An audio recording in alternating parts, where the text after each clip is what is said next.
good morning once again.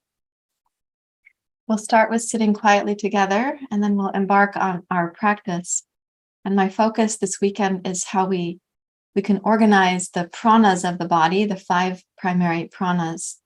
And we can do that deliberately to bring about like a state of equanimity and connection to the inner self.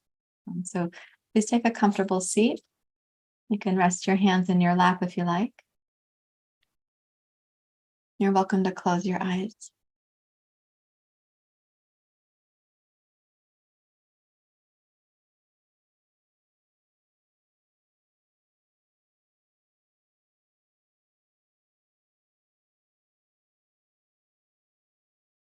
And allow your breathing to guide you back into your body.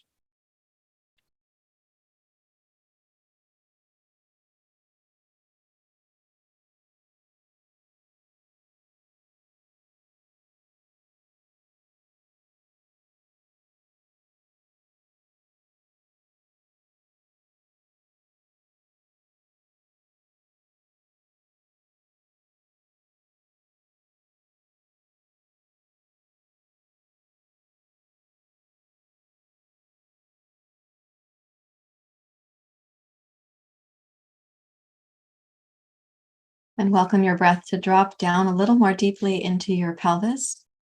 So you could almost sense like if the pelvis were a basin, it's being refilled with water, as if it were clear water from a mountain stream into the basin. Allow your breath to come down in that same way.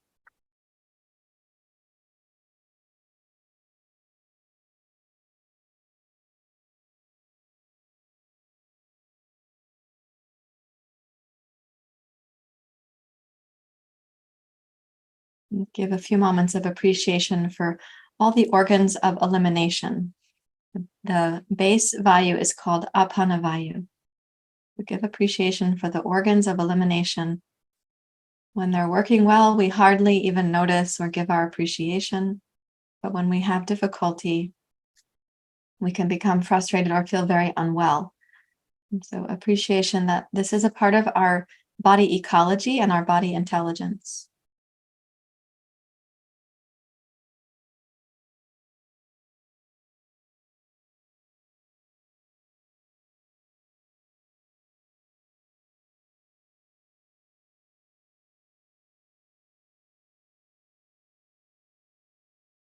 And then allow your breath to encompass the pelvis.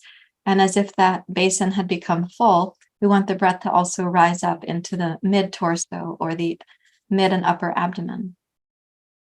So the inhale beginning and then coming up about to the level of your solar plexus.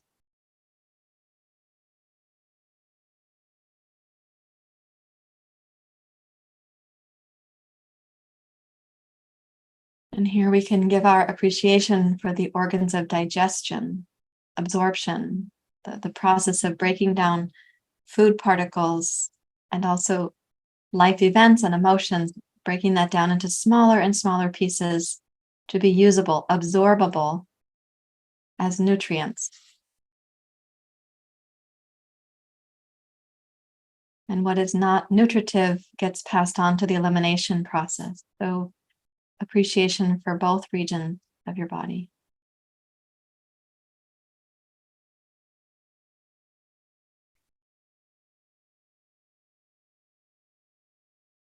It is said in Ayurveda that digestion is the key to health, every level of health, including digestion is the key to mental health. And many Western doctors are saying this now too, if they're in the sort of functional medicine field. They're also saying, hey, digestion is the key to our overall health. We're going to add in our discussion that it's also key to mental health.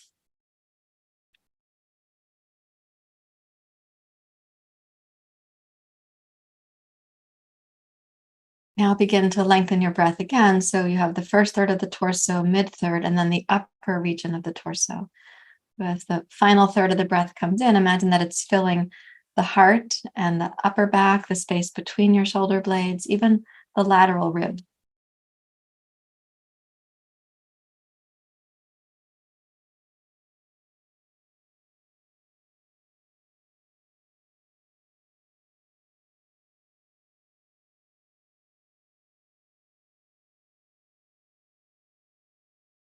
And here we can give our appreciation to the organs of circulation and respiration. Without circulation, the nutrients that we're taking in and breaking down with samana vayu, where would they go? Samana vayu passes the nutritive material to the circulatory principle. It passes the non-nutritive materials to the elimination principle. And so here, appreciating that circulation then delivers like teeny delivery trucks all over the body ecology, delivering the nutrients that we need.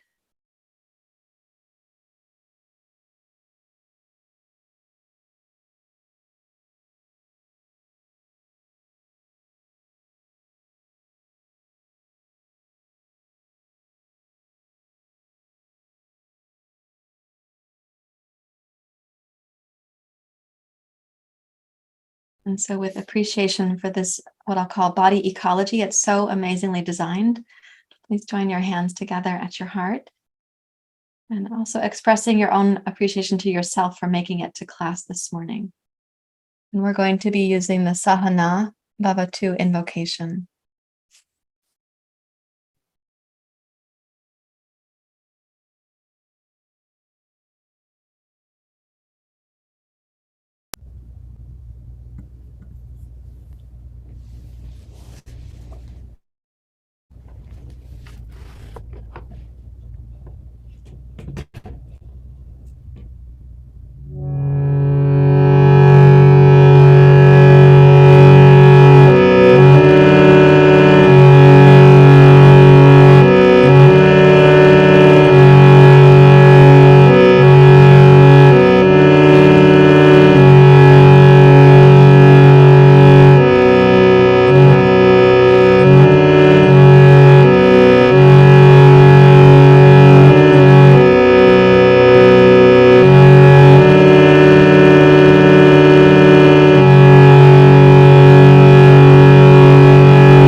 With your exhale, you may bow your head to your heart.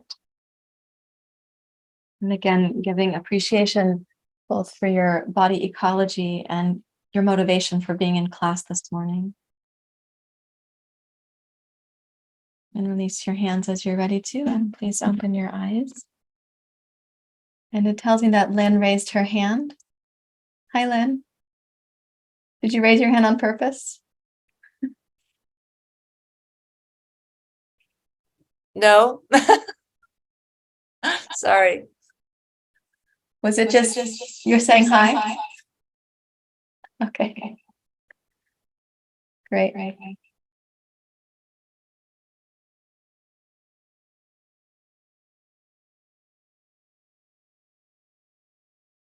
Okay, wonderful. So the work that we're going to do in terms of moving through these vayus, we're going to start at the base. Is anybody else having trouble hearing me? Bella says no. Okay, so Kai, you might want to check your settings. Okay. So yesterday I was watching an educational video about the lymph system, and I was really intrigued by the person's approach to the lymph system, and it made absolute sense to me as she was describing it. And I was surprised it hadn't occurred to me before to see the lymph system in the same way that I see the vayus. So I start at the bottom of the vayus because if elimination is backed up and we take samana vayu and send more down, where's it going to go? Right. And so what she was saying with the lymph system was she started in the armpit and then she went to the next region in the lymph system, and then she went to the next region, and then the next, and then the next, and then the next region, next region, next region. So she was clearing the region that was going to need to be cleared for the next, and the next, and the next. And so it's very similar actually with the vayus. If we try to address samana vayu, but we haven't yet addressed apana vayu.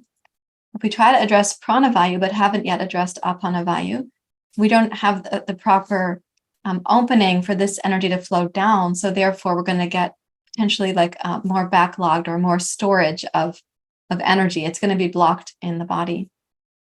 So we're going to start in this low region of the body right now. And I'd like you just to stay as you are sitting. I'm going to push my seat back so I don't run into the equipment. Place your hands out over your knees and make them firm. So your arms are going to be straight, and we could say taut, right? Like how you hope your tent stakes are when you set up your tent. Okay. And then inhale, raise up through your chest and heart. And on the exhale, emphasize curling down and into like a cat pose spine, where you're going to draw the pubic bone in towards your navel. And then lower the pubic bone to start the process. Drop your inner thighs, lift up through your heart, and then open your throat. And exhale, curl back down. And be really specific and even curious about how your pelvis can make the movement both smooth, but also dynamic. You're going to the end range of pelvic tilt anterior, and also to the end range of your pelvic tilt posterior.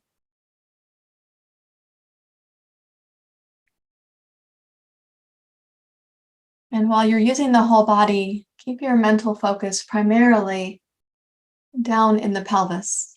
Just really to notice as you draw the pubic bone towards your navel, can you sense the muscles just above the pubic bone? And as you release that, can it be a graceful release of that tone?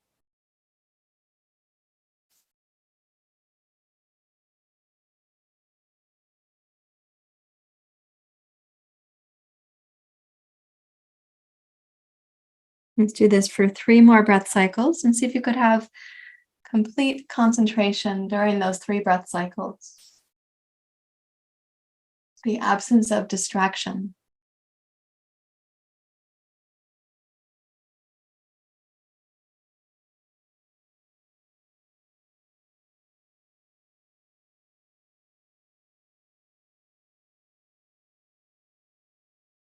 And the next time that you're curling down, that'll be the last one. So squeeze the lower belly. And then raise up to your basic seat. Relax your arms.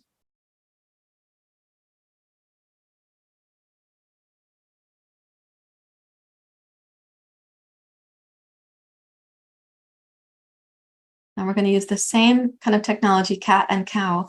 Reach across with your left hand to your right knee and make that firm, and then place your right hand on your left hand. So you're causing a twist because we're in Siddhasana for many of us. The twist is going to be a little bit wider reach. If you're in Sukhasana, shins are crossed, the reach is less far, but do as you like. And then place your right hand on your left and make them both taut.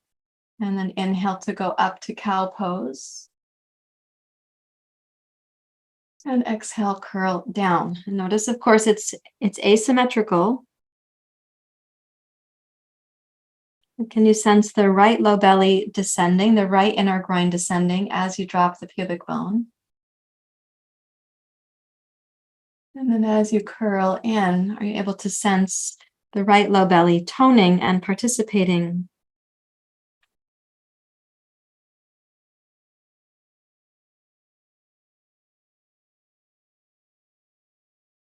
We'll do several breath cycles more. So watch the influence that your attention has and your curiosity when you connect into the right low belly. It's possible that attention and curiosity are going to also increase your capacity.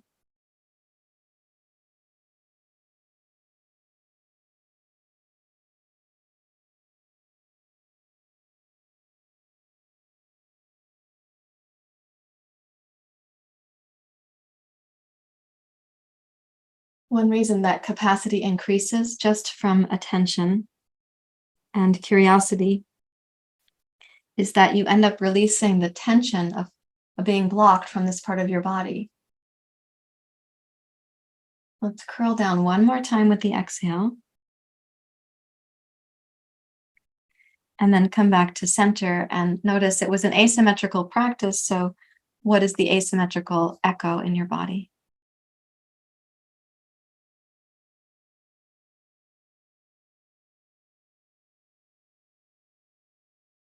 Let's switch the feet. So if you had one on the outside, you can change to the other. And then bring your right hand across to your left knee and left hand on the right hand. Okay. And as you inhale, raise up through your heart, lift your collarbones, but drop the left low belly and the left inner groin. And then exhale and curl down. If you could even think of moving the pubic bone again up towards your belly button.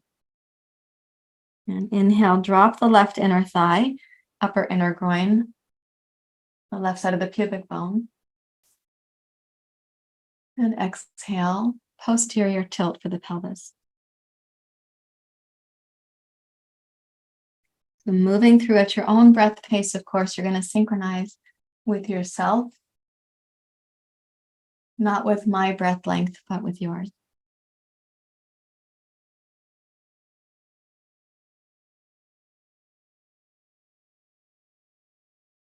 And this practice is not limited to one vayu, but I'm suggesting that we use the squeeze at the end of cat pose to accentuate our connection to the apana vayu.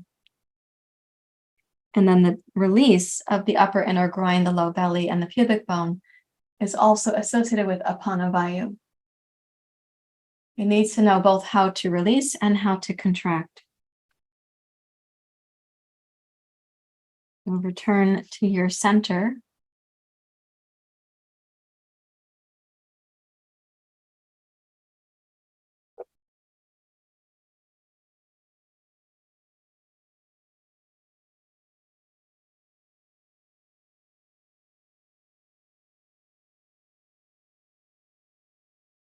You may start noticing there's also an influence, of course, on your mind.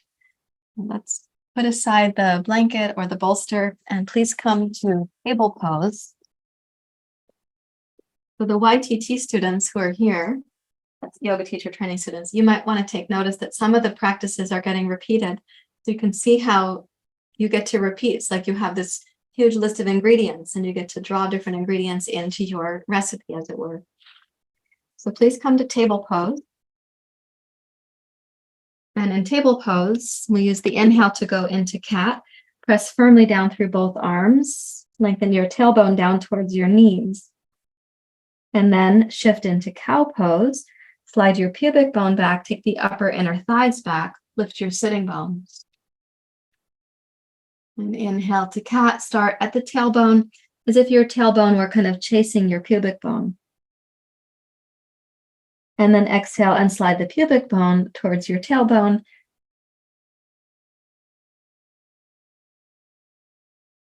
And as you do this for a few breath cycles more, again, observe the influence that attention and curiosity have on your capacity.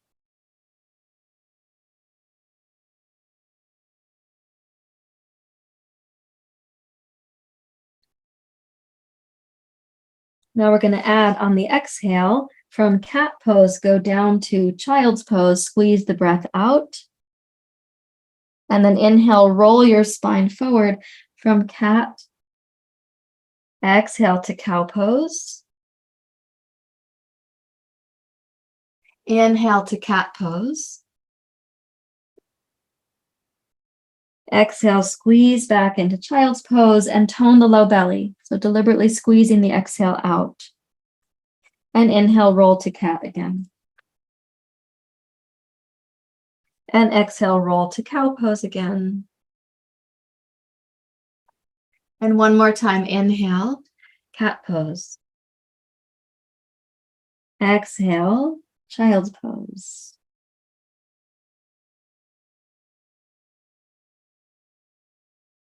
Okay, please come forward to table pose. And from the position that you're in right now, step your left knee and your right hand forward. This is an asymmetrical version of cat and cow, and it'll help to stretch some of those like lower quadriceps lumborum muscles or low lumbar spine muscles too. As you inhale, press into cat pose. Now exhale and go back towards child's pose without wavering and without losing your cat pose. So you don't go side to side, we just go back to the extent that we can. Inhale, roll forward to cat. Exhale, roll forward to cow pose. Shift your body weight towards your arms. Inhale to cat pose. Start from your tailbone. Move through the entire spine. Release your head. Exhale, reach back towards child's pose. Inhale, roll forward. Exhale, continue a little forward as you come into cow pose. Inhale to cat.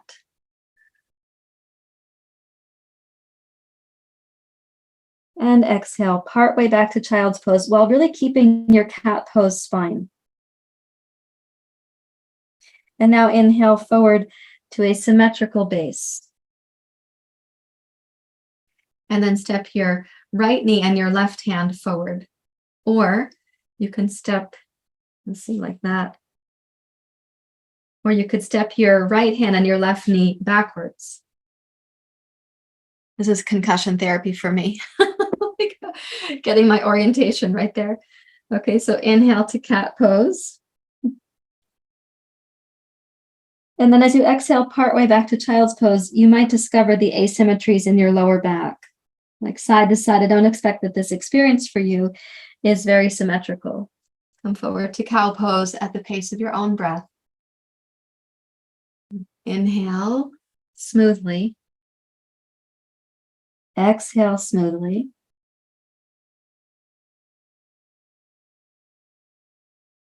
Initiate each movement from the pelvis, and specifically initiate the transitions between cat and cow pelvis. Initiate those at the tailbone and the pubic bone.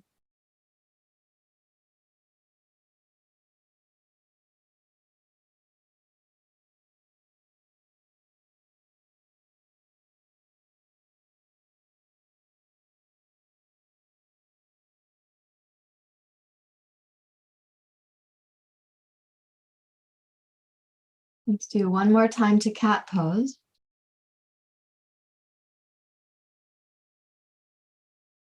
And one more time towards child's pose. And then step into table pose and drop your hips to your heels and come to Vajrasana, just basic kneeling pose.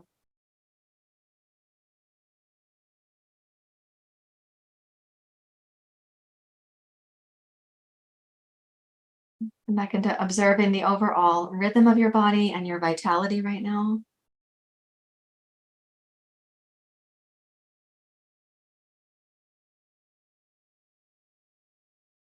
And I'd like you to have 2 yoga blocks, and we're going to take the practice to the next level. And one reason to use 2 blocks is that I want us to be able to do a couple things comfortably that you may have limitations for in terms of spinal extension.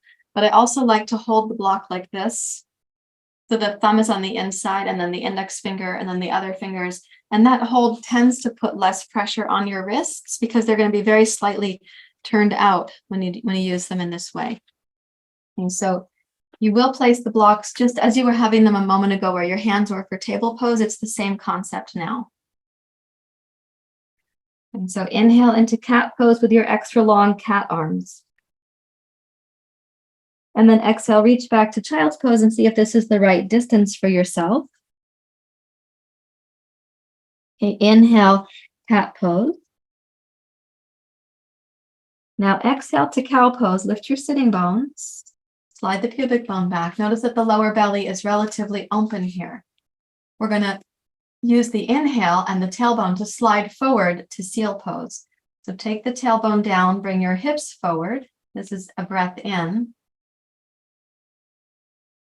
And then exhale, lead with your pubic bone back to cow pose.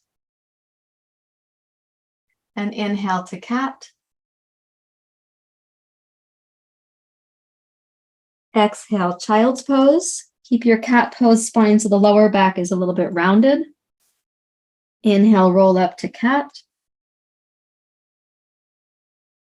Exhale, glide through to cow pose. Slide the pubic bone back, open the lower belly. And then take the tailbone down and start sliding your hips forward. Tone your butt muscles as you come to seal pose. And then exhale to cow pose. And by the way, the word tone is not the same as the word tighten. Inhale to cat. Exhale, child's pose. Inhale, cat pose. Exhale, cow pose. Start from the pubic bone. Inhale, the chest is already open, so take the tailbone down, tone your butt muscles, and come to seal pose. And then exhale, reach back to cow pose. And inhale, cat. Here's the last time to go into child's pose for this particular round.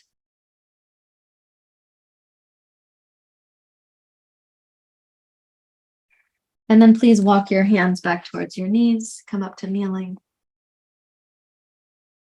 So now we're going to be using that same kind of sequence, but with downward facing dog pose, plank pose, and seal pose. And when we make the transition from plank, so the toes are tucked under like this in plank pose, and also in downward dog pose, your foot is tucked under. When we go from there into seal pose, you're going to hear me say, step over the top of one of your feet. So that action is basically this. Your toes are tucked under right there. Step over the top of one of your feet, and then the other one. Because I find it hard to roll over the toes. Some people's toes are not that flexible, and some are very flexible, and they can sort of move the heels and ankles in funny ways. So I'd rather us not roll the feet and then end up rolling the thighs and hips. So you're going to be stepping over in that case. So come into plank pose with your 2 blocks.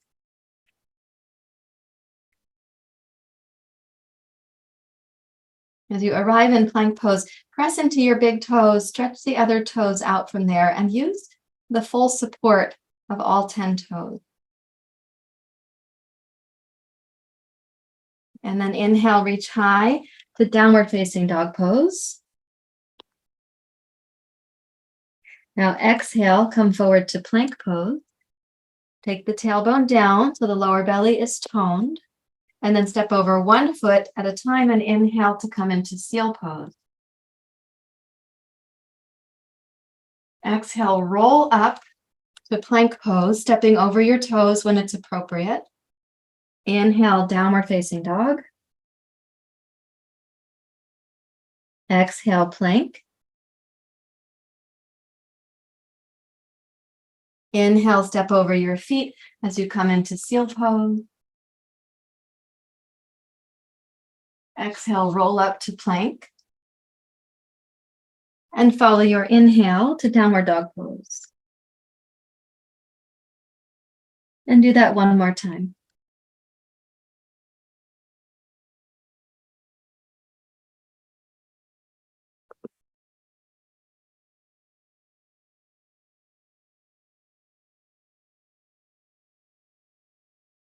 And reach into downward facing dog.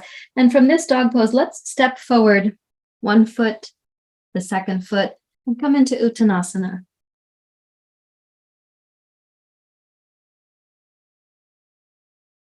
Now in Uttanasana, observe where your breath tends to go. And you relax any unnecessary tension in the lower belly, or in your mind, or in your tongue. Where does the breath tend to go?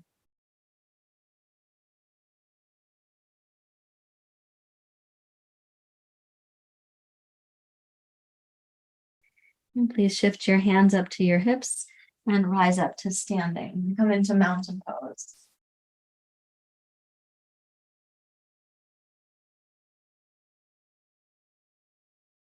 And notice when you come upright, what is the orientation of your breath? How is your body breathing you right now?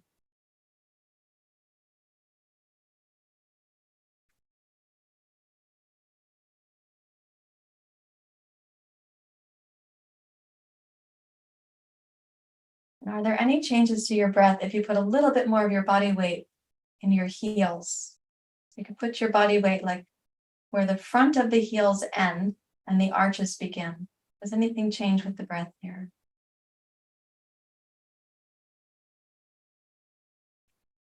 You might have to experiment by rolling forward more towards your toes to see what happens with your breath or with your mind.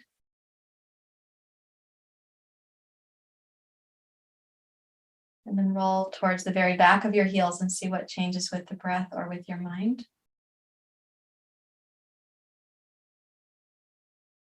And touch again the place just at the front of your heels, at the very beginning of the arch.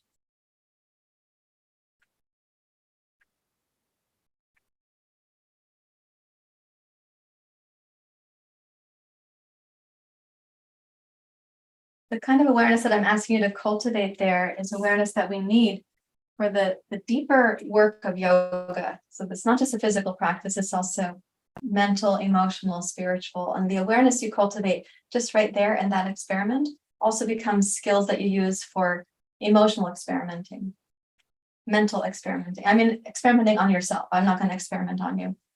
Please take a blanket like this and fold it length to length in half. And then fold it in thirds, like this. We have just a couple more practices I want to give you for this exploration of apana vayu. So this one, I'm going to have you step your toes up onto the blankets. So the heels are on the floor. I hope your heels are on the floor. And don't hyperextend your knees if possible. You can keep a little micro bend there. And please come down to Uttanasana. If you'd like, you can put your blocks there for your hands. So of course, this Uttanasana, the calves are stretching more. And we just had a snowstorm in Portland. So anybody who's been out walking, you're going to really feel your calf muscles right now.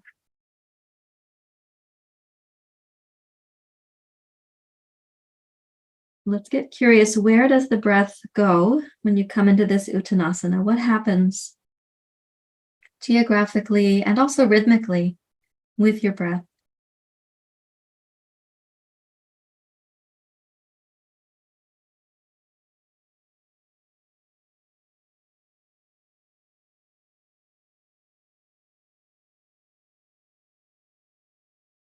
And then start to hone your awareness into the lowest region of your abdomen. So you could imagine right by the pubic bone, which is near to the inner thighs. And then just above your pubic bone is the low region of the abdomen. If you press into all 10 toes and on the inhale, slowly lift your heels, your sitting bones will tend to go up. what happens to the pubic bone and the lower belly.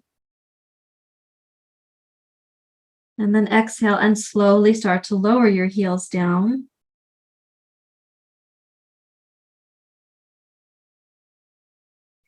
And repeat that again. So on the inhale, as the toes press down, your sitting bones will lift. On the exhale, as your heels drop down, what happens for you in the deep lower belly?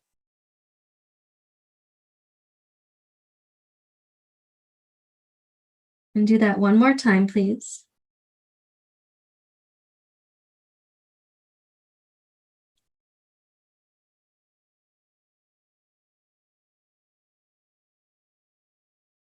And then using your blocks if you need them, or step over your blanket until your heels are where your toes just were, and your toes are on the floor.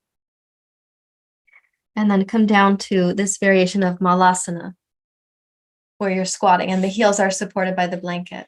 And ideally you have your thighs, shins, feet, they're parallel. Okay. Allow the hips to drop down lower versus being pitched forward. Of course, don't fall over backwards. You're welcome to close your eyes and just connect with the breath going down into the lower pelvis.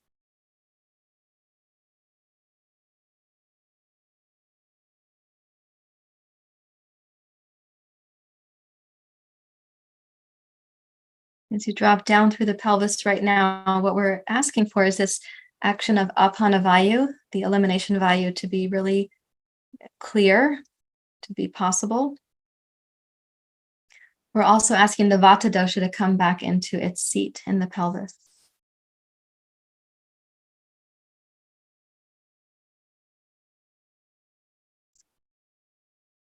Now with an inhale, we're going to come into a balance pose. It's called the toe balance pose.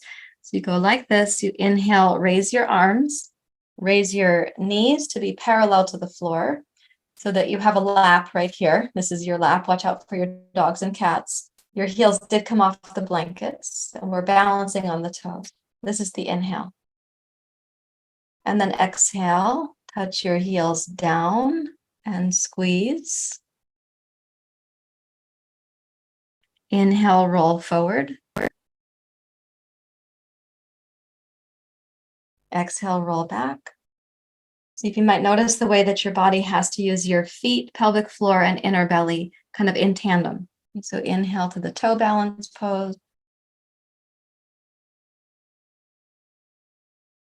And exhale to roll back. Malasana.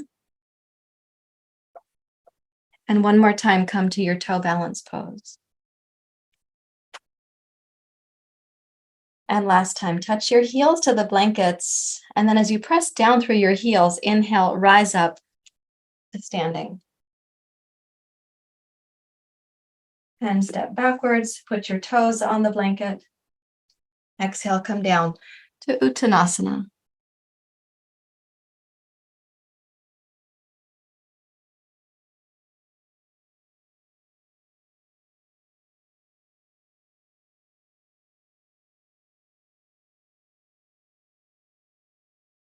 Hips, please, and rise up to standing. Okay, step backwards into mountain pose.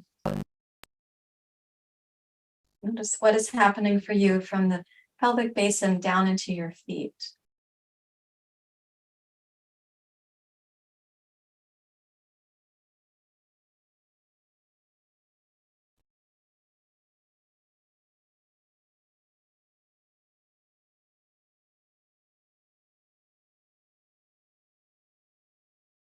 Okay, now we're going to do a transition practice from really the focus has been on apana vayu. Let's start to include samana vayu. And the transition practice between these two vayus is to use this blanket that you made as a belly bolster. So I know some of you are not smiling at me right now. This is not everyone's favorite practice, but I do like to teach it. So you've got your blanket folded as we just had it. You're then going to take the top of the blanket and fold it again. And then roll this upper fold of the blanket so it's kind of tucked into itself. Okay, and then right there on the blanket is where your belly button goes. And once you're on your belly button, you can lie down.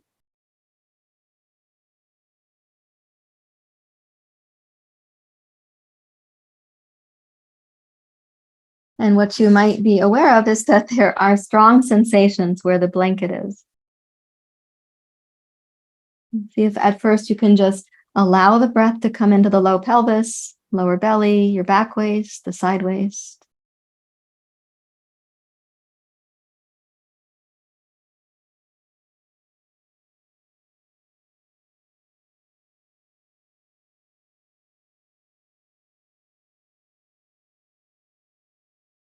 Perhaps one thing that would be helpful is we think of, oh, all the sensations that we're feeling, some of them are tied to tension that we've been holding.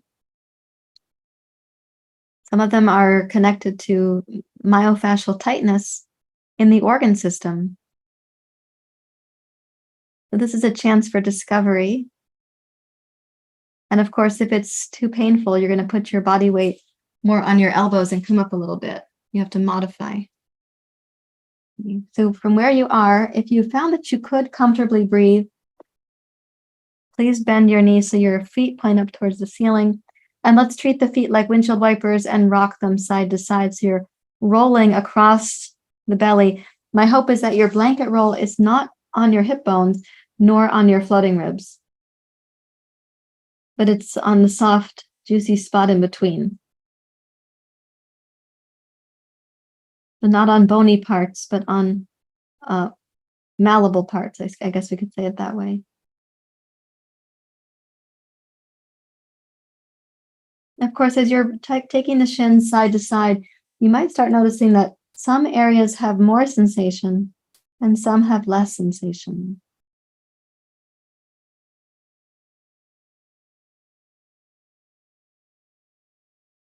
The next time that you rock to center, go ahead and pause there.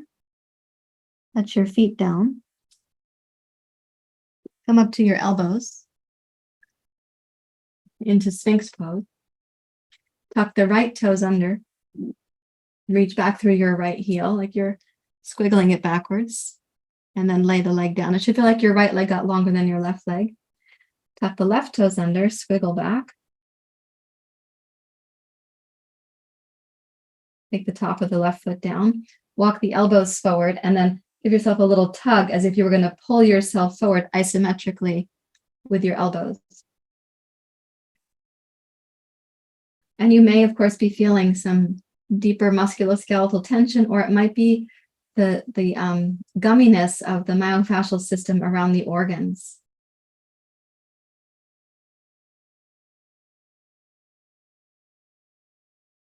Let's breathe in.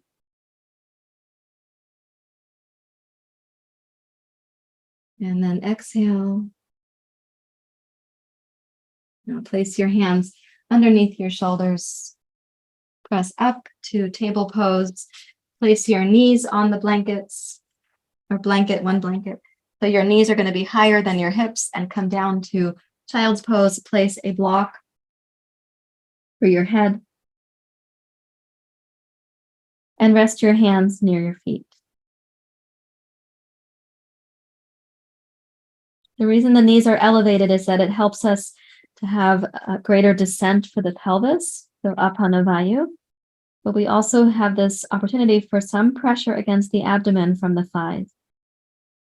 So observe what your breathing does. What is the inner geography of the breath? And is it possible that the breath will include the back of your waist and your kidneys?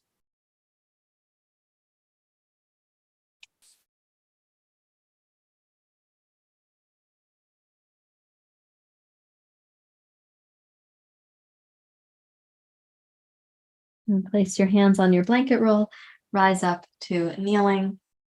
So you're really this is like giving yourself a yoga therapy treatment.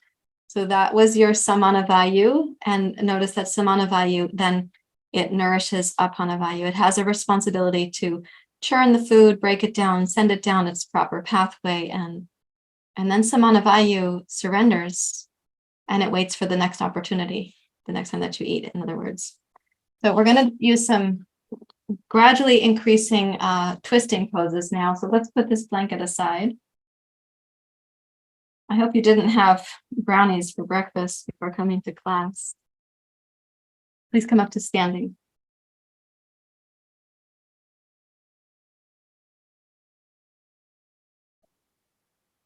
So when I say twist right for you guys, because I'm going to be facing as a profile, it will actually be my right. And sometimes I'm going to get confused because for 25 years, I say in the classroom, oh, take your right foot out. And it's actually my left. So I'm going to actually go right when I say right to you, but I might confuse my words from time to time. So facing to the front edge of your yoga mat, join your palms together at your heart. Press the toes down, spread them out and press your toes down. And let's see, what have we unleashed in terms of your capacity or your vitality? If you inhale the hands down, wide and up as you're tippy-toeing, it's possible that the work we did before, your feet actually feel more agile or more flexible. And then as you exhale, come down to chair pose. Lower your heels, drop your weight back. Notice the place right in front of the heel at the back of the arch. And then inhale, raise back up to your tippy toe pose. It's another form of the toe balance. And as you exhale, can you slide the pubic bone back, start lowering your heels, and come down to Uttanasana. And it's very possible that as you release tension or the residue in the body, you're actually increasing agility and capacity. So inhale, glide your heart forward. And then exhale, bend both knees and step backwards with your left foot. Okay, root down for your left heel. Please rise up. And then exhale, float the arms out to the sides. They're like in a T shape right now. In this particular reach, broaden the back of your waist, just like child's pose was encouraging a moment ago. Try to consider the back hemisphere of your body right now. And then exhale and come across with your left elbow to your right knee. Bring your right hand onto your left hand like prayer pose. Widen the elbows apart. And actively press your left elbow down on your right knee to support the twist of the belly to your right.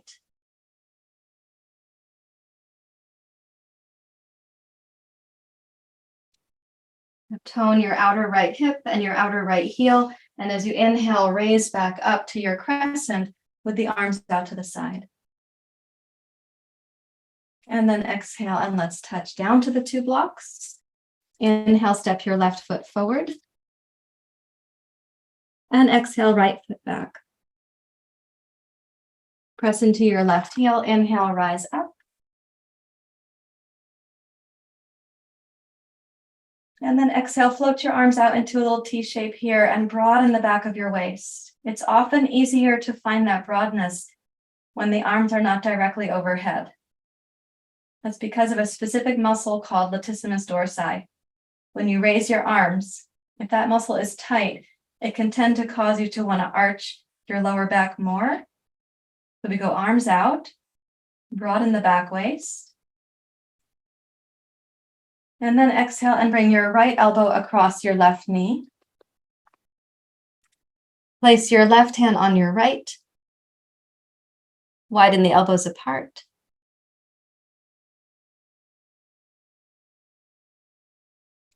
As you're twisting, of course, you could choose to look down at the floor. You could choose to look straight on the horizon.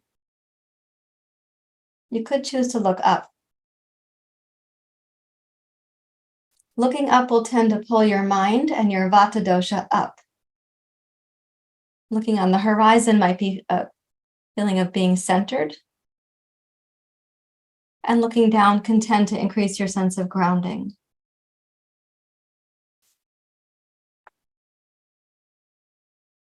And keep the left outer hip toned and the left outer heel as well.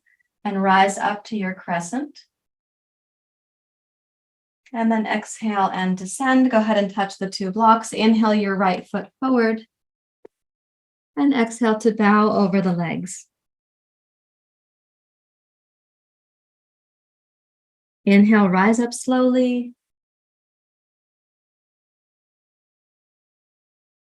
And exhale, please bring your hands to your heart.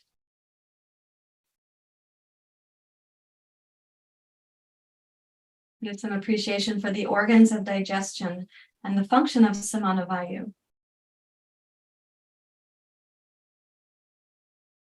Now again, inhale the hands down, start tippy-toeing, raise your heels, lift the pelvic floor, look up. And exhale, come down to chair pose.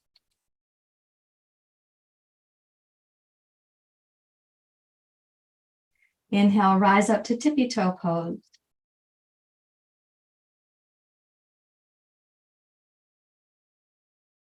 Exhale to uttanasana. Slide the pubic bone back. Lower your heels gently. Inhale, glide your heart forward. And then exhale, left toes back. Inhale, rising up. Okay, let's exhale, take the arms wide and again, broaden the back waist. In fact, turn your palms to face forward as if you were holding a really large beach ball. And you're gonna give it a little bit of a hug to move the front ribs towards your back waist. And let's take this open position with the arms, and please come down, place your left hand on your left block and twist to your right.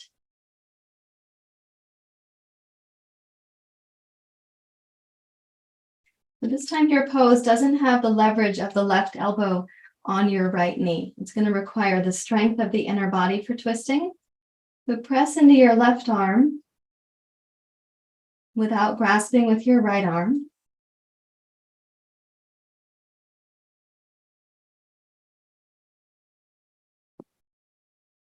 And then toning your right outer heel and your right outer hip, rise back up to your giant beach ball.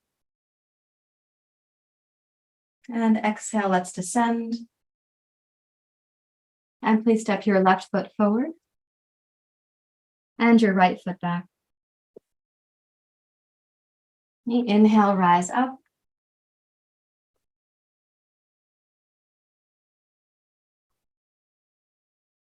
And exhale the arms wide like you have your humongous, colorful beach ball.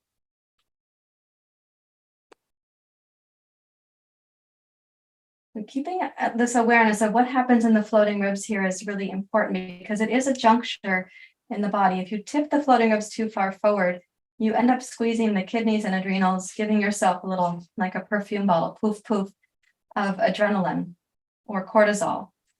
But if you take the floating ribs down and you broaden on the back waist, your attention tends to go more inward and downward. So keeping that process, come into your twist with your right hand on its block.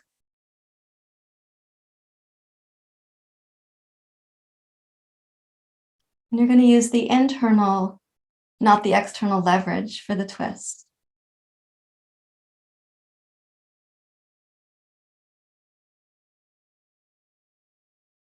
You might observe what you choose to do with your eyes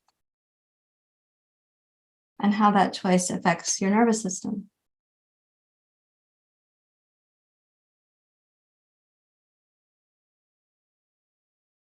And then with an exhale, press into your left outer hip and your left outer heel. Rise up. And then exhale, touching down. And please step your right foot forward. And enjoy Uttanasana. And we'll inhale, rise up, Urdhva Hastasana. And exhale, hands to your heart. Let's come to mountain pose.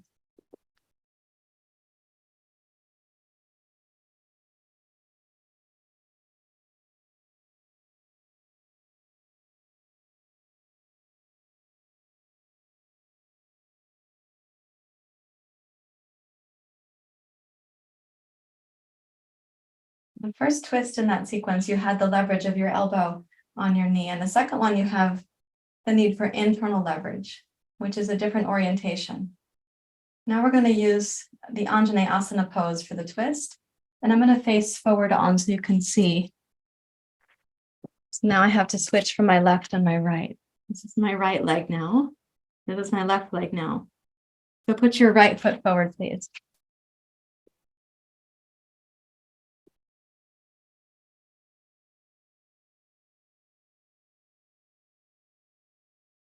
We'll start in what's called proposal pose, which means you have your right shin here and the left thigh is vertical to the floor. So proposal pose, like as if you had, you're going to make a proposal like that. Okay, let's inhale the arms wide. And then exhale, twist to your right. Place your right hand on your sacrum and the left hand to the outside of your right knee. And as you're twisting, keep the right outer hip a little bit heavy so you're not distorting your pelvis or your SI joints. With your right hand on the back of your sacrum, I want you to sense the two SI joints. And as you're twisting to your right, you should not have the feeling that the pelvis is also turning to the right, but rather that it's going to be stable. So the left hip is not moving forward in this twist, but rather staying connected to your right thumb. And therefore, the twist is in the inner belly. It's in the organs. It's in the myofascial system in here. It's also in the heart, of course.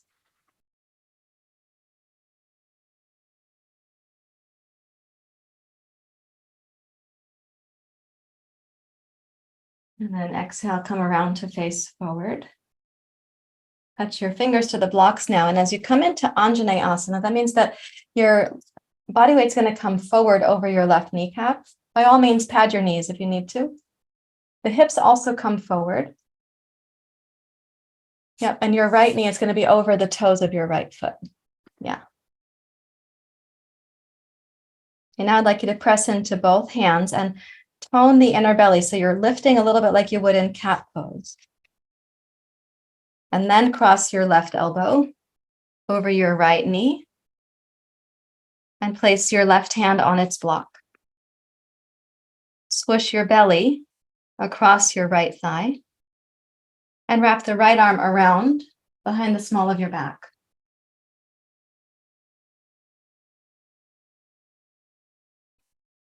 So you have a little bit of leverage there with your elbow against your knee, but also press your knee back into your elbow. So they work to kind of oppose each other to give you some stability.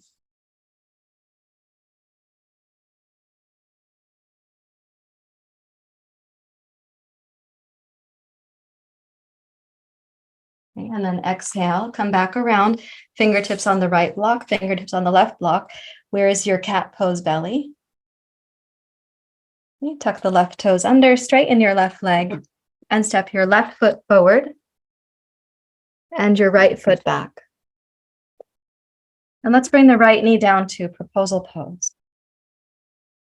Like this.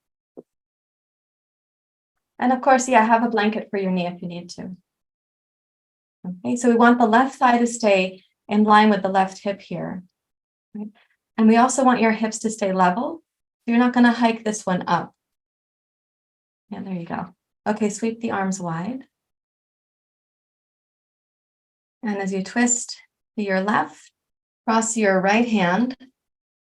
Take the left hand like this on your sacrum so you can feel the right hip with your left thumb.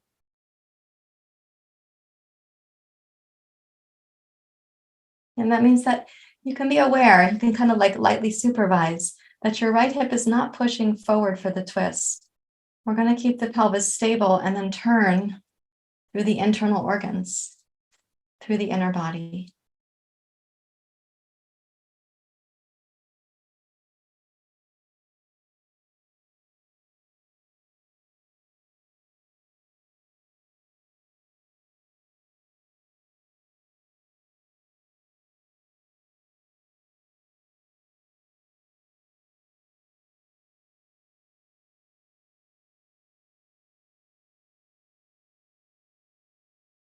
As you exhale, unwind, come around, and let's touch the block. So we're not really collapsing into Anjaneyasana, and that's one reason that I'll say, once you get here, press into your fingers to feel the cat pose belly.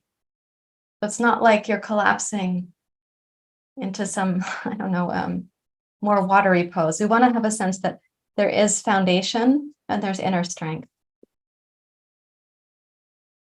And then cross your right elbow over your left knee. Place your hand on its block and wrap the left arm around behind. So you have to use the internal leverage this time, right? Because we're not yet putting the palms together. So it's the inner leverage more than the outer leverage. And if you have a lot of myofascial tightness through the organs, or let's say that, I hope this isn't the case, but if your lymph system is backed up, if your digestive system is backed up, there's many reasons that twisting can feel like it's not that comfortable. And some of those will be the symptoms today that tell you, let's do some internal research about your health.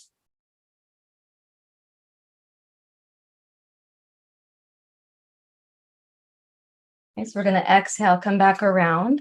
So like if your twist feels like it's very dense, or it's hard to get some movement, or it's only you're trying only in the upper back, not in the organs in the abdomen, then take note of that, because it could be lymph or digestion or myofascial tightness, or it could be psychological tension. There's like discoveries that are available to you. Okay, let's pick up the right knee and then step your right foot forward and come into Uttanasana.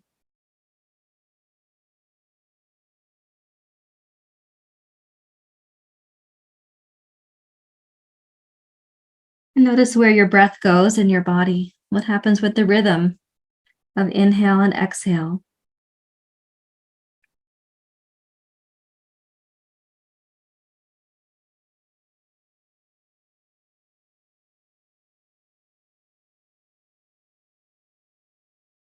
And then please raise your hands to your hips and rise up to standing.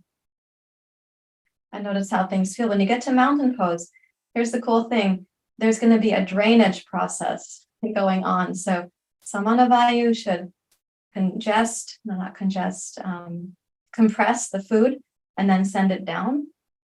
And apana vayu goes down also. So there's a drainage process when you stand back up.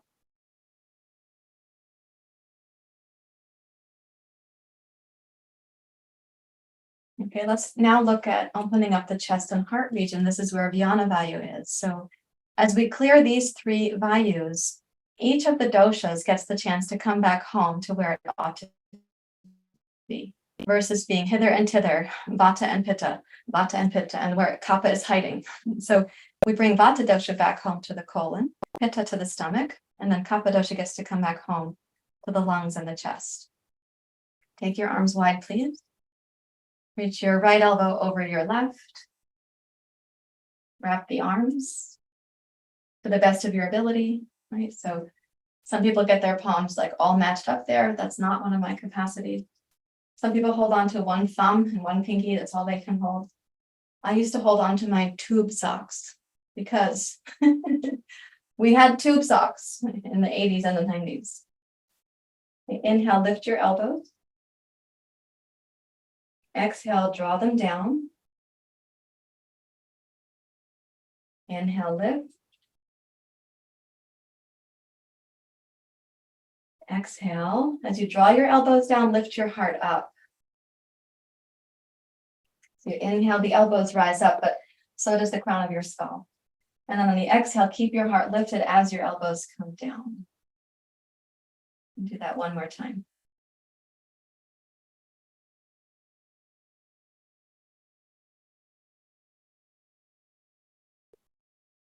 Okay, and then release your hands, your wrists, your elbows, your shoulders.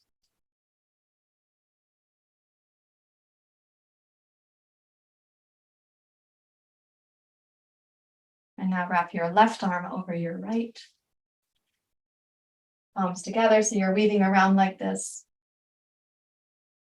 And inhale, raise up with your elbows. And exhale, squeeze down. Inhale up.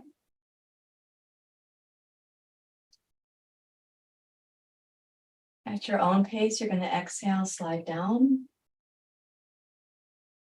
And do it one more time.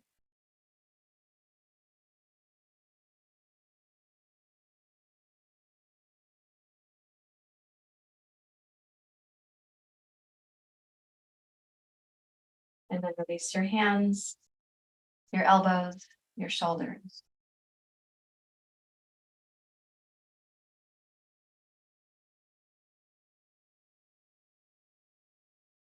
Okay, reach back to interlace your fingers. Take a stance that's comfortable for you. Could be one leg length.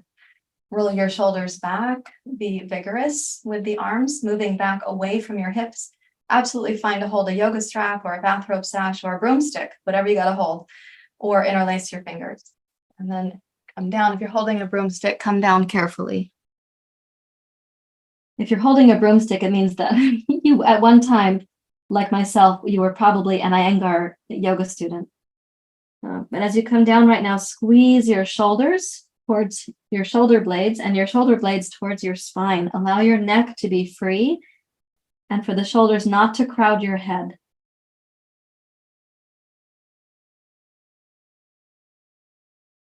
A good strong squeeze of the upper back. And then please inhale, reach your heart forward, rise up to standing. And exhale, release. And yes, my camera turned off because it got overheated. So let me, I'll turn it off actually, and then I'll turn it back on.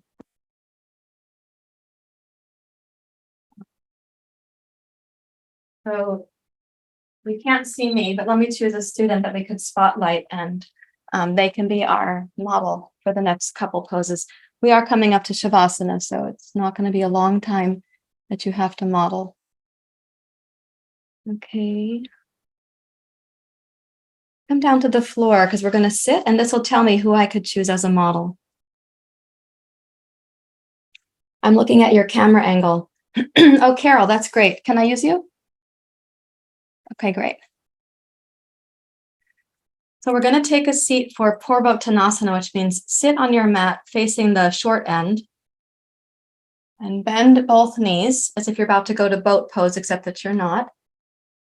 Okay, and as you sit up straight, lift your heart and slide your hands to the floor behind you so that your fingers are going to point towards your hips. Yeah, just like that. And let's bend the elbows, please. Slide your shoulders back towards your elbows as you lift your heart.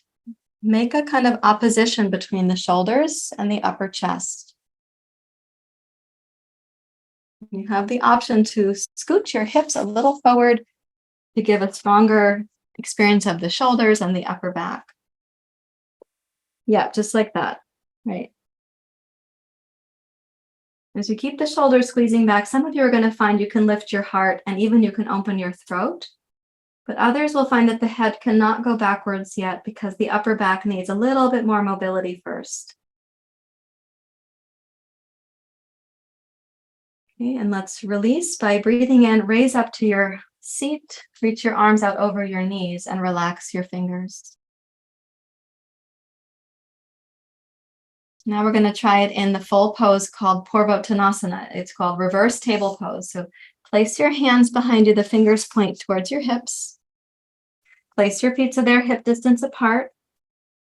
As you roll your shoulders back, stabilize and strengthen your arms, and then lift your hips and go up with an attitude of whee, spelled W-H-E-E, with an exclamation point. Thank you, Carol, for modeling. It's really beautiful. So though you guys cannot see Carol because you're looking up, I want you to know that she's stable, balanced, graceful, radiant. She also appears to be humble and patient. And we can try those qualities on ourselves too.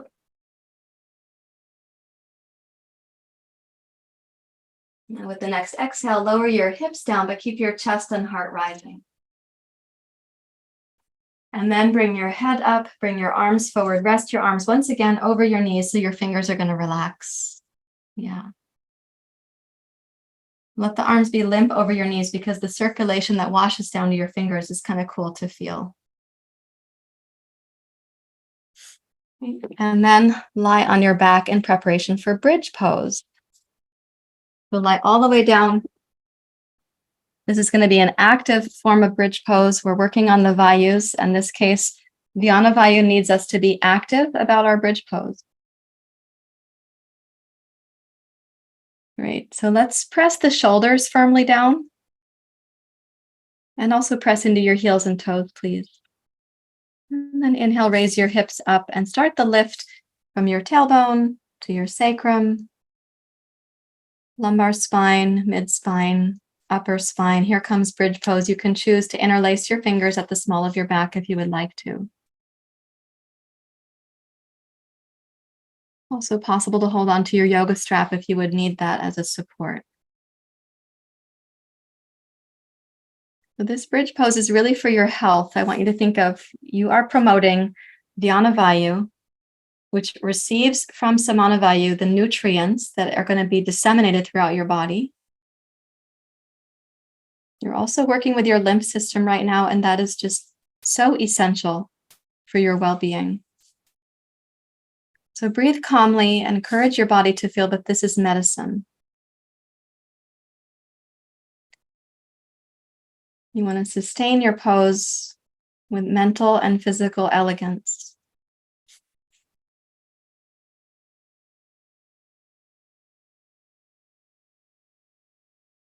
Let's do 3 more breath cycles, slow and steady. In through the nose, out through your nose.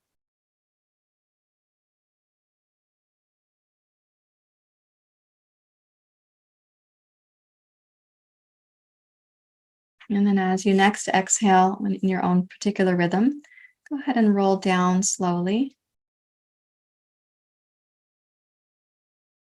Wonderful. Take the arms out into a T shape. Press your shoulders back against the floor.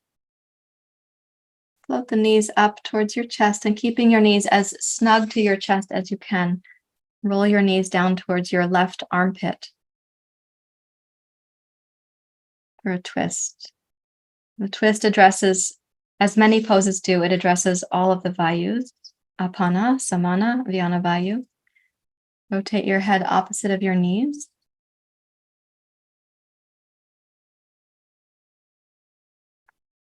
Allow the breath to be smooth from the first, middle, and into the upper third of the torso.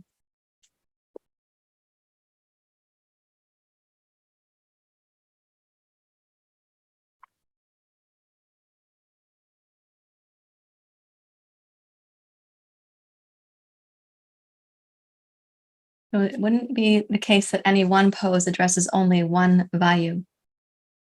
They are all interrelated, but you watched a sequence today where I was prioritizing a certain vayu at a certain portion of the class. This one is like all 3 of those vayus together. Let's raise your knees back up to center. And then we'll go down to the right armpit. As you roll down to the right, beautiful. Yeah. Go ahead and pause there for several breath cycles.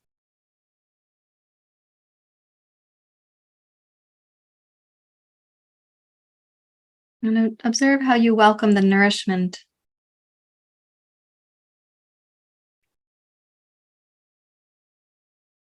How your breath and your body respond when you bring curiosity and attention.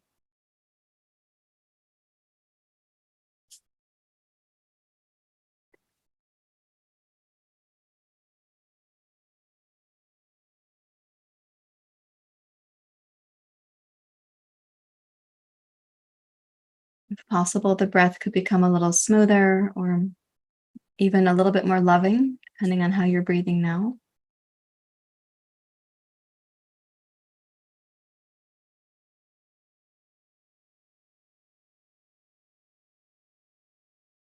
And with an inhalation, let's float the knees up to center and hug your knees to your chest.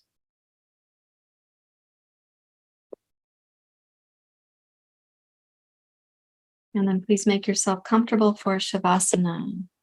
This is a really important Shavasana because you've released apana vayu. You've supported samana vayu with nourishment, and you've just activated vyana vayu to circulate. So we really want you to lie very still, not just physically still, but also mentally still.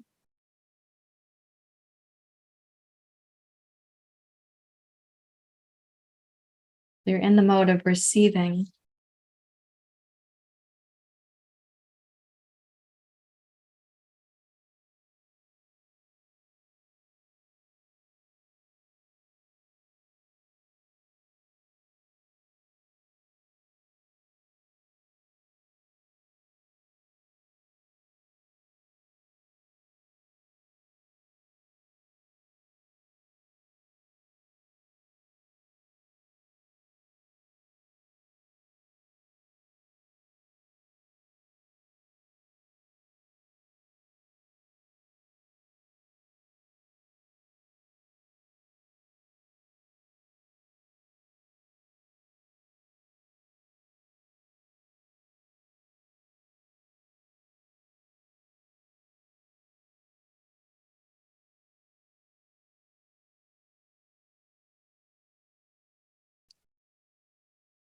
Allow your mind and your body to profoundly relax.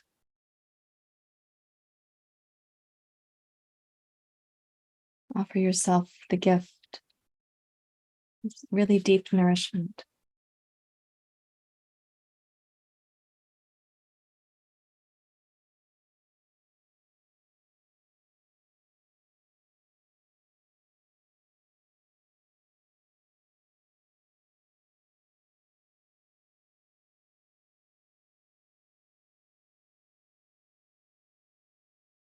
There's so many ways in which we block our body intelligence. And there are these beautiful ancient technologies for reawakening that body intelligence.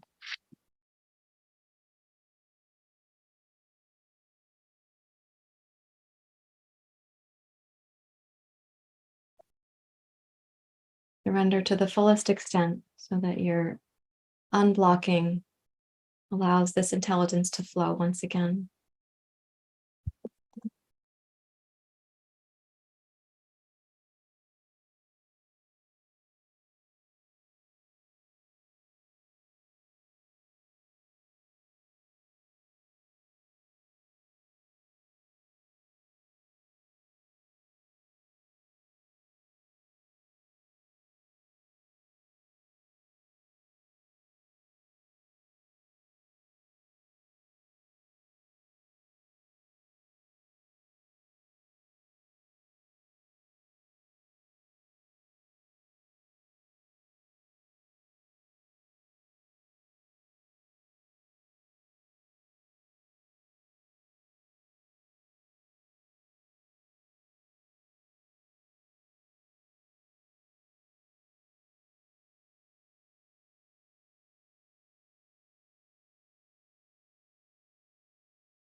As you continue to surrender and welcome this process, you may ask yourself now what you could mentally surrender. And asking in this luminous state, you might be surprised by a response that comes from your inner wisdom.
Allow the surrender to go a few degrees more deeply, not only in the physical body, but also, of course, in the mind.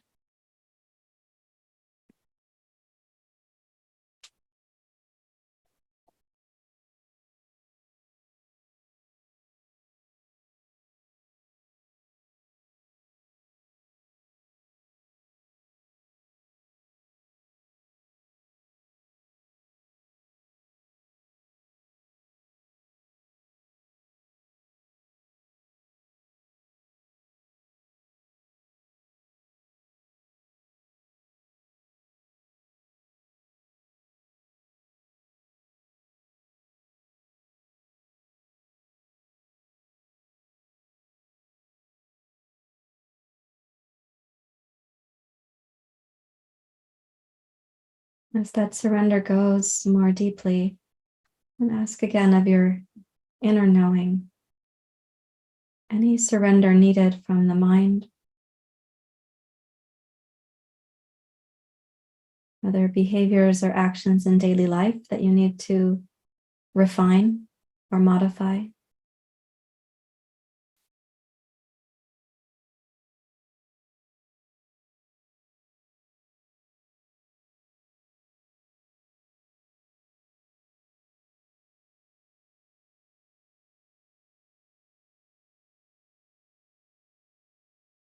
And bring awareness now to the overall felt sense of prana in your body. Does it feel evenly distributed? What is the experience of your body temperature? Or perhaps you'll feel your heartbeat even in your toes or your fingers.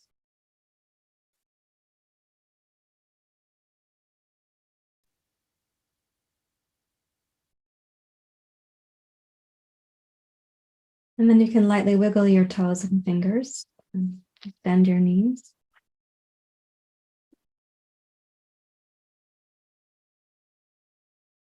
And roll to your side and turn to sitting. My camera is working again, so we'll get to see each other. And thank you again to Carol for substituting there.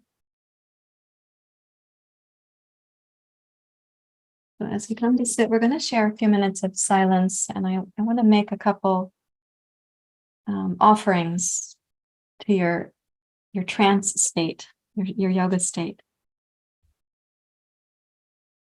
to see if there's something that it might be nourishing for you. So come into your seat.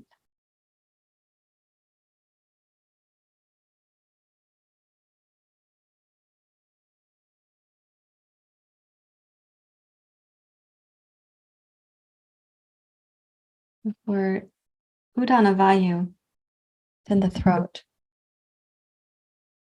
But just reflect for yourself, how have your food choices been?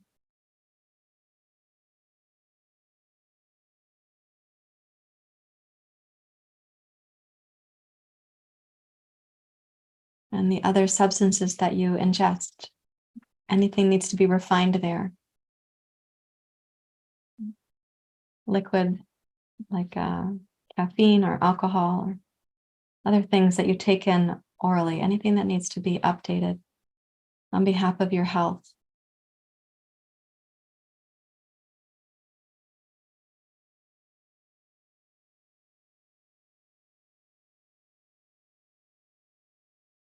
And udana vayu is also our gateway for speech. You might ask, do you often engage in non-necessary speech or non-skillful speech?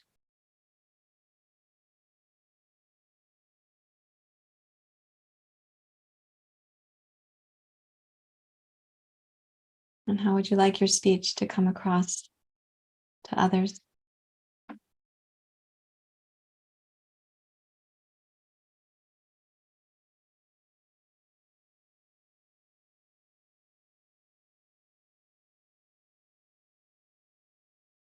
And for the head, for prana vayu,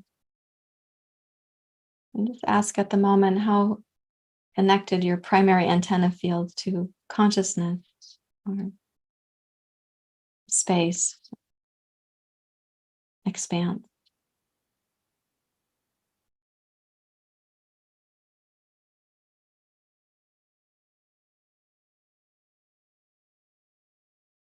And if you don't often have access to this kind of spaciousness or expansiveness, what is getting in the way?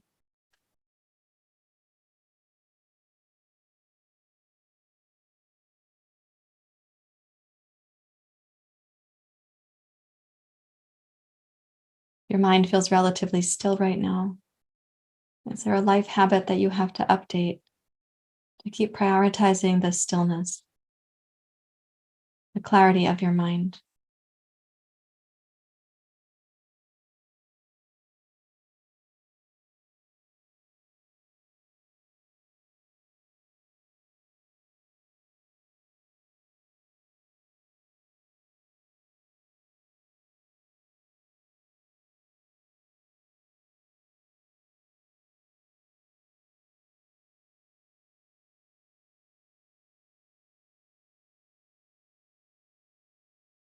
We're only asking the questions for our personal reflection. There's no judgment in the questions.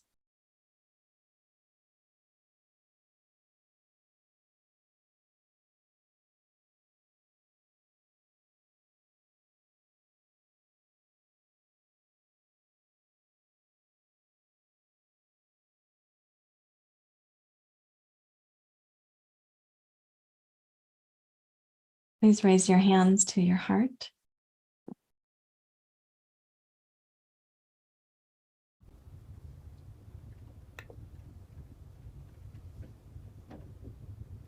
We want to send the merits of our practice out to those who don't have access to this practice right now. For whatever reason, they don't have access. May we also see that our practice overflows to those nearest to us. We express ourselves in the most loving or skillful ways.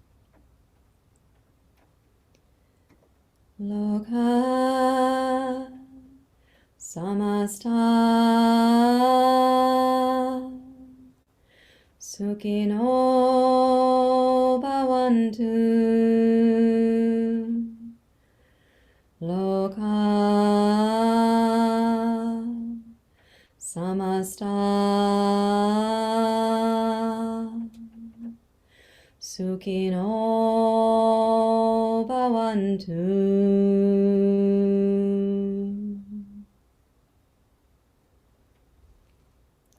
Thank you very much, everyone. Namaste.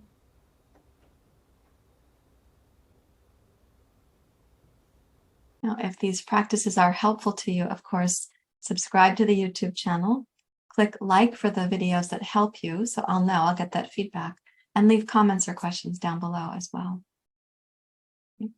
Thank you once again.